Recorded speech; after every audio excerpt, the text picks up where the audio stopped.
Okay, students, let us verify the laws of refraction by Gauss theory. Already you know laws of refraction means one you know the incident ray, the refracted ray, and the normal all lie on the same plane at the point of incidence. And second law is the Snell's law. Snell's law is what that you know the ratio between sine of the angle of incidence to the sine of the angle of refraction is always constant. That is equal to refractive index of second medium with respect to the first medium. This is the Snell's law. Let us verify that. For this case, let us draw a diagram. Suppose this is the interface between two media.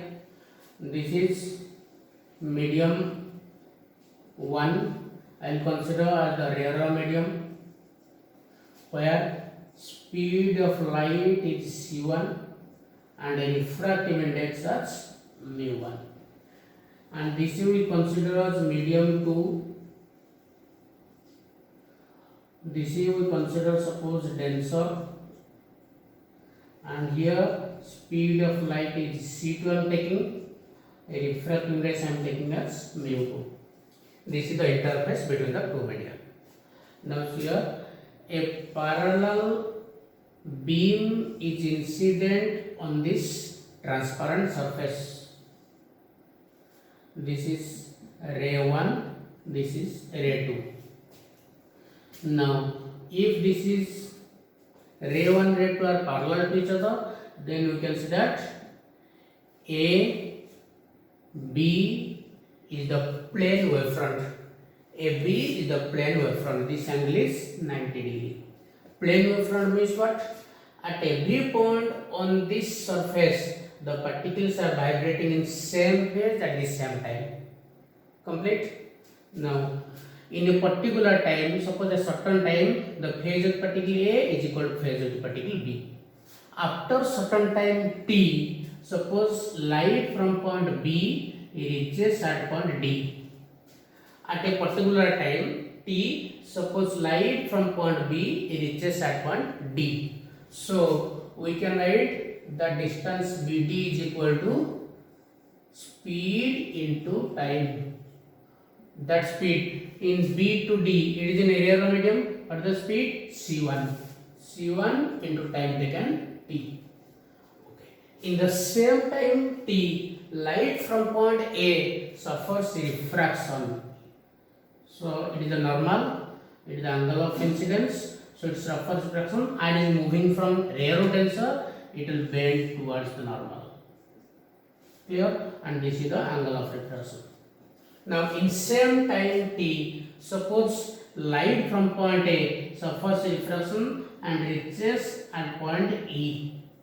Let us join BE.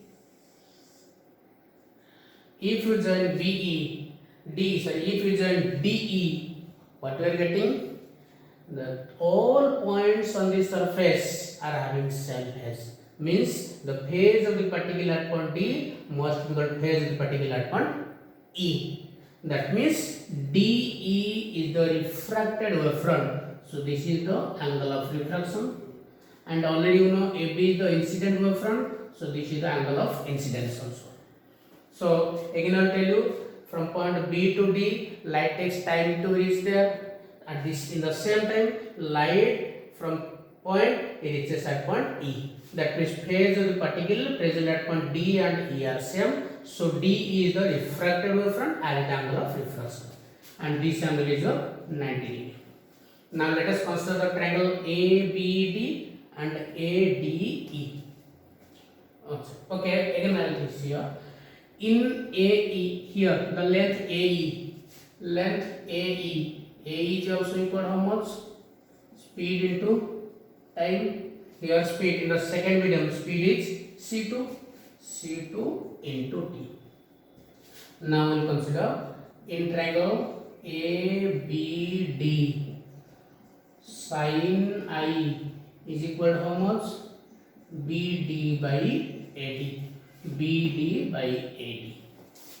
Similarly, in triangle ADE, sin R, ADE, sin R equal to AE by AD. AE by AD. Now divide the two equations. Sin IE by sin R, which is equal to BD by AD, total divided by AE by AD.